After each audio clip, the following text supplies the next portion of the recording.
સરકાર નહીં કાપે એ સાંભળો, એ શાંતિ રાખો, નકર હું બોલી કેમ હકીશ. મારે ખરેખર આ 10 બોલમાં જ હોરન કરવાના છે. ટાઈમ ઓછો છે, ઘણા બધા વક્તાઓ છે, એટલે છેલ્લે આ મેચ હારવાની વાત ન આવે, પણ પીટી જાડેજા 10 બોલમાં 100 રન કરીને બતાવે છે. તો ઘણા શંકા કરે કે બાપુ બધા ચોક્કા મારો તો 40 થાય, છક્કા મારો તો 60 થાય. અરે હું 3 લેવું વ્હાઈટ બોલ ને 4 લેવું નો બોલ ને 17 છક્કા મારું 17 છક્કી લંતર છો તો કે આઉટ ન થાય. મેં હું જેઠવાનો જમાઈ છું, એટલે હનુમાનજી નો વંશના, તો હનુમાનજી ને જમાય તો હનુમાનજી મારા મામા છે.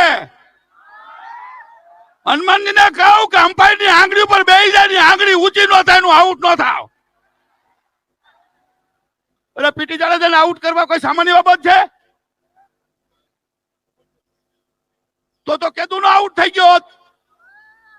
મારા જાત જાતની વાતો કરતા હોય ને, પણ મેં તમને કાયમ માટે કીધું છે કે આ રાજપૂતોનું રણ મેદાન છે, આ રાજપૂતાણીનું રણ મેદાન છે. આ મેદાન જે છોડે, જેનો બાપ ફરે એની વાત ફરે, એ ક્ષત્રિય છું. હું ડરતો નથી, નિડર છું. ડરતો તો છોડી દીધું હોત. મેં સમાજમાં ગાળો ખાધી છે, ટુકારો દેવી કોઈના બાપની તાકાત નથી. 25 વર્ષ દબંગ હતો અને અત્યારે ક્ષત્રિય સમાજનો દબંગ જ છું. જો હું ડરતો હોત તો 10 ફરિયાદ કરી શકતો. પરસોત્તમભાઈ કરતા મને પોલીસ રક્ષણ વધારે મળ્યું હોત. અરે ક્ષત્રિયનો દીકરો રક્ષણથી જીવે, પોતાનું રક્ષણ ન કરી શકે, એને સમાજ સેવાનો કરવાનો કોઈ અધિકાર જ નથી. ભગતસિંહે વિચાર્યું હોત કે મને ફાંસી થશે, તો ભગતસિંહ મૂછે હાથ નો દીધો. તો આ તો પીટી જાડેજાની મૂછે તો સબ કુછ છે, મૂછ નહીં તો કુછ નહીં. જન્મ ને મૃત્યુ કોઈના હાથમાં નથી. માં ભગવતીને આપણે પ્રાર્થના કરી છે કાયમ માટે. અત્યારે તો હું નોરતા રહું છું, અનુષ્ઠાન છે, છતાં મારી સ્ટેમિના જો. આજે તો મને આનંદ થયો કે મારી 65 વર્ષની ઉંમરમાં આટલો ક્ષત્રિય સમાજ મેં કોઈ દી નથી જોયો. આજે મને પાણી ચડી ગયું. વગર આમંત્રણે એક બેન દીકરી રાજપૂતાણી આમ જો તો ખરા કેસરિયા કરીને બેઠી છે. અમે તો બહેનોને વિનંતી કરી છે. અમારા પત્નીભાઈએ કીધું ને કે જો રાજપૂતામાં તાકાત હોય તો બંગડી પહેર લેજો. તેથી મેં આ કડું પહેરવાનું ચાલુ કર્યું. અને એમાં સિંહ છે, કડામાં સિંહ.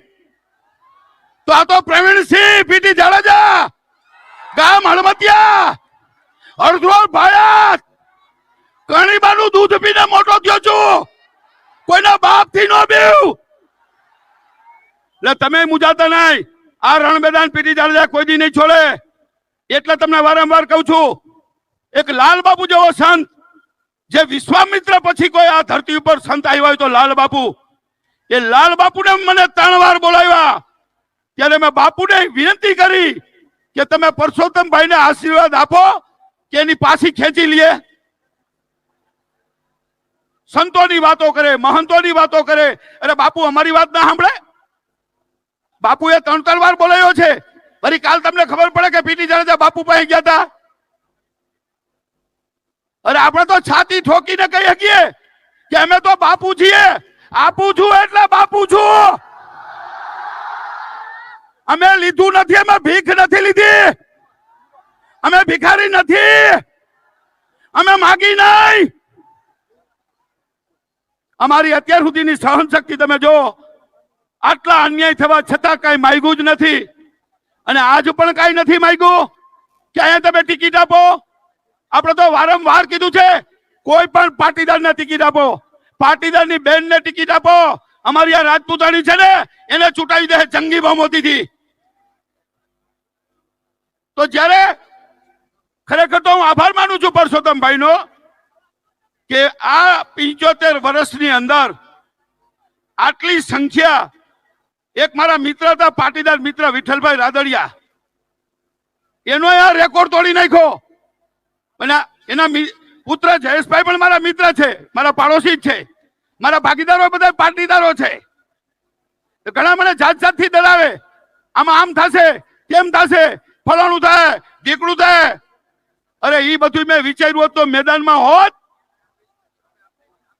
એક વાર નક્કી કરી લ્યો અને એક વિશ્વાસ રાખજો કે મેં તમને એટલે જ મારી જે કઈ વાત કરવી તે કરી છે, પણ રણે મેદાન નહીં છોડું. જો આ મારે મેદાનમાં આવવું નહોતું તો પહેલેથી જ ના આવત, પણ હું તો 40 વર્ષથી આ સમાજની સેવા કરું છું. એટલે આપણો ટાઈમ 5 થી 7 નો હતો. તમે જો અત્યારે સંખ્યા ગણી ન શકાય, મીડિયા છે જ આટલા બધા, આપણે કેવું જ નહીં પડે કેટલી સંખ્યા છે. હજી તો 5-5 કિલોમીટરની લાઈન આમ બેડી સુધી, આ બાજુ જો, પેલી બાજુ જો. તમારી જમવાની પણ વ્યવસ્થા કરી છે. જે જામનગર બાજુ જાય એને હળમતિયા સણોસરના પાટિયા પાસે, મોરબી અને ઝાલાવાડમાં જાય એને અહીંયા ટંકારા પાસે. એટલે આપણે તો તમે વિચાર કરો કે આજે 42 ડિગ્રી હોય એની બદલે સૂર્યનારાયણ ભગવાન પણ કોપાયમાન ન થયા, ઉલટાના આમી છાટણા કર્યા. એટલે માં ભગવતી ભાલે બેઠી છે. એટલે કોઈ પોતાની જગ્યા નહીં છોડે, મહેરબાની કરીને પોતાની જગ્યા કોઈ ન છોડે. આપણો કાર્યક્રમ ચાલુ છે અને છેલ્લે રાષ્ટ્રગીત ગાવાના છીએ આપણે. આપણો કાર્યક્રમ હવે પૂરો થવાની અણી ઉપર જ છે. આપણે 10 મિનિટમાં દુકાન બંધ કરી દેવાની છે અને હવે દુકાન ખોલવાની જરૂર જ નથી. તમે ખોલી દીધી, તમે બતાવી દીધું વગર આમંત્રણે, સ્વયંભૂત. આને કહેવાય ખરેખર ભારેલા અગ્નિ જેવી સ્થિતિ વચ્ચે જો પરસોત્તમભાઈ ટિકિટ પોતાની પાછી ન ખેંચે, એની ખેલદીની હોવી જોઈએ, એની ખાનદાની હોવી જોઈએ કે રાજપૂત સમાજમાં આટલો રોષ, હું આ ભાજપનો સર્વનાશ કરી નાખીશ. અરે આ તો હજી લાખો માણસો ગુજરાતમાં ભેગા થયા છે. 22 કરોડ ક્ષત્રિયો, જ્યારે એક ક્ષત્રિય જે બેસે ત્યારે આ દેશનો વડાપ્રધાન પણ ક્ષત્રિય હશે.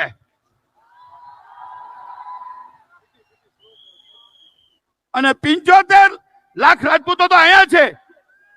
તો તમે આજ જે રીતે ભેગા થયા છો એ રીતે સંગઠિત રહેજો. સંગઠિત થવાનું સરસ મજાનું પ્લેટફોર્મ મળી ગયું અને કાયમ માટે આપણે આવી રીતે રહેશું તો આપણો અવાજ સાંભળશે ને કે નહીં સાંભળે.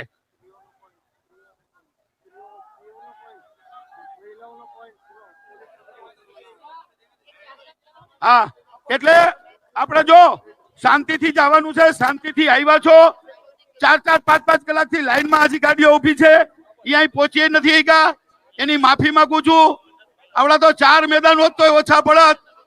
પણ ધન્યવાદ આપું છું રતનપરના યુવાનોને, એને જે 3 દી કામ કર્યું છે ને મહાવીરથી આ જે જગ્યા આપી છે એનો આભાર માનું છું. રાજપૂતાણી બેનને વચન આપું છું કે બેનું તમારો રોડ ઉપર ઉતરવાની જરૂર નથી. તમારા ભાઈઓ હજી સિંહ જેવા રાણા જેવા બેઠા છે. તો બેનું તમે આનંદમાં રહેજો. એટલે વધારે ના કહેતા તમારા ધન્યવાદ માનું છું અને વંદન કરું છું પાઘડી ઉતારીને. ખૂબ ખૂબ ધન્યવાદ. જય માતાજી, જય ભવાની, જય ભવાની. બોલો આશાપુરા માત કી, છાત્ર ધર્મ કી, રાજપૂતાણી કી.